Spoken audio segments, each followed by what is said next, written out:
श्रीमद् भागवत गीता 10 से 15 तक श्लोक का वर्णन। प्रिय साथियों, अब हम श्रीमद् भगवत गीता के पहले अध्याय अर्जुन विषाद योग के श्लोक 10 से 15 तक का अध्ययन करेंगे। इन श्लोकों में महाभारत युद्ध का शुरुआती दृश्य है, जहां दोनों सेनाएं आमने सामने खड़ी हैं और युद्ध की ध्वनि पूरे कुरुक्षेत्र में गूंज उठती है। श्लोक 10। अपरेय शक्तम तु बलम भीष्माभिरक्षितम पर्यमितम तु बलम भीमाभिरक्षितम। दुर्योधन कहता है, हमारी सेना असीमित और अपराजेय है क्योंकि उसकी रक्षा भीष्म पितामह कर रहे हैं, लेकिन पांडवों की सेना सीमित है, फिर भी उसकी रक्षा भीम जैसे महायोद्धा कर रहे हैं।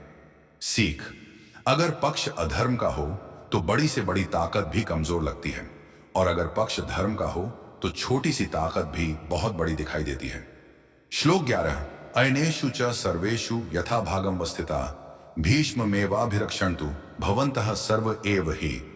दुर्योधन अपने सैनिकों से कहता है, सभी योद्धा अपनी अपनी जगहों पर सजग रहें और विशेष रूप से भीष्म पितामह की रक्षा करें।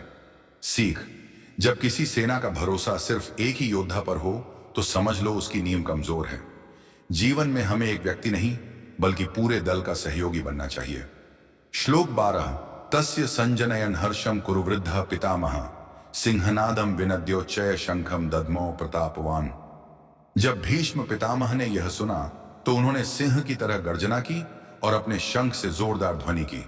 यह देखकर पूरी कौरव सेना में उत्साह फैल गया। सीख: नेता का एक शब्द, एक आवाज पूरी सेना को जोश से भर सकता है। इसलिए हमें जीवन में ऐसे नेता बनना चाहिए जिनके शब्दों से दूसरों में आत्मविश्वास आए। श्लोक 13 से 14। ततः शंखाश्च भैर्यश्च तुमुलो व्यहनन्यनाद। इसके बाद दोनों सेनाओं में शंख, नगाड़े, भेरी, मृदंग और तुरही बजने लगे। उनकी गूंज इतनी भयंकर थी कि पूरा आकाश और पृथ्वी कांप उठी। सीख: युद्ध का माहौल हमेशा भय और तनाव से भरा होता है। जीवन में जब भी संघर्ष आए तो हमें अपने अंदर की स्थिरता बनाए रखनी चाहिए। श्लोक 15। पांचजन्यम ऋषिकेशो देवदत्तम धनंजय पौंड्रम दद्मो महाशंखम भीमकर्मा वृकोदरः। अब पांडवों की बारी आती है। श्री कृष्ण ने अपना शंख पांचजन्य बजाया, अर्जुन ने देवदत्त शंख बजाया, भीम ने पौंड्र शंख बजाकर मैदान गूंजा दिया। सीख: कृष्ण का शंख बजाना यह बताता है कि धर्म की रक्षा का समय आ चुका है। अर्जुन का शंख बजाना यह अर्जुन की प्रतिज्ञा है कि वह धर्म के लिए लड़ेगा। भीम का शंख यह दिखाता है कि शक्ति और पराक्रम हमेशा धर्म की रक्षा के लिए होना चाहिए।